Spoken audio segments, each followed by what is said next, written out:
Okay, so this is the point where you are going to be using the grid with a label, starting first by crossing off all of the corners. They are not going to receive a label, so scribble those in. Across the top and the bottom, go 1 through 10. From the bottom to the top, go A through N. This will correspond exactly to the grid that I have given you on your portrait. However, there is no border on your portrait. Label both sides of your portrait, being careful. Look, I already started on the wrong side, so I caught myself there and came back. Now, the way to use the grid successfully is to line up the letter with the number from the portrait to the final drawing grid. At this point, you want to become incredibly granular with how you make your lines, very, very carefully measuring that the edge of the eye comes about 1/3 in on the line, or 1/2, or 1/4. Always evaluating exactly on the line where you are coming, not just using the grid as a backdrop, guesstimating, but using even the length of your pencil to judge whether it is 3/4, 1/4, 1/8. Even looking at the angle at which the line might be going, or the percentage at which a certain feature might fill up an area of the box.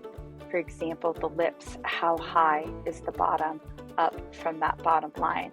And I notice they're at a slight angle, and just a small portion of them are in that box.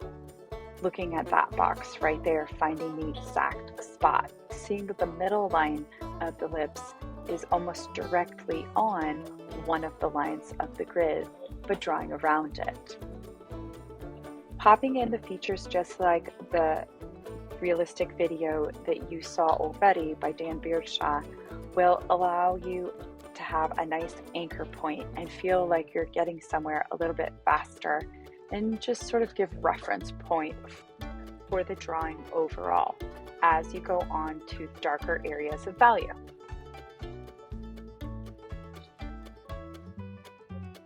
Getting the placement here for the next eye, noticing that it falls all the way up in the corner of the box and just goes at a small angle.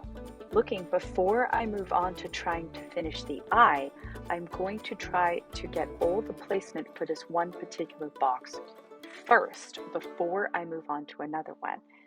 That is part of the photorealistic process, is going one box at a time, not trying to draw one feature at a time, but instead drawing the lines and shapes that you see in the box one at a time, versus using the grid as just sort of a general guideline. Here I'm taking the extra time to make sure that I have both sides of the portrait labeled. And I'm going to keep the footage rolling for just a little bit right now while I'm doing the side of the hair. Also moving box by box, but going to the boxes that are above and below. Looking at the eyebrow, what portion of the eyebrow is taken up, even being as small to notice the teeny tiny triangle that is above the eyebrow. This is how you're going to want to use the grid. Square by square, box by box. Start with outlining and observing, and then you will move on to shading, doing the process all over again.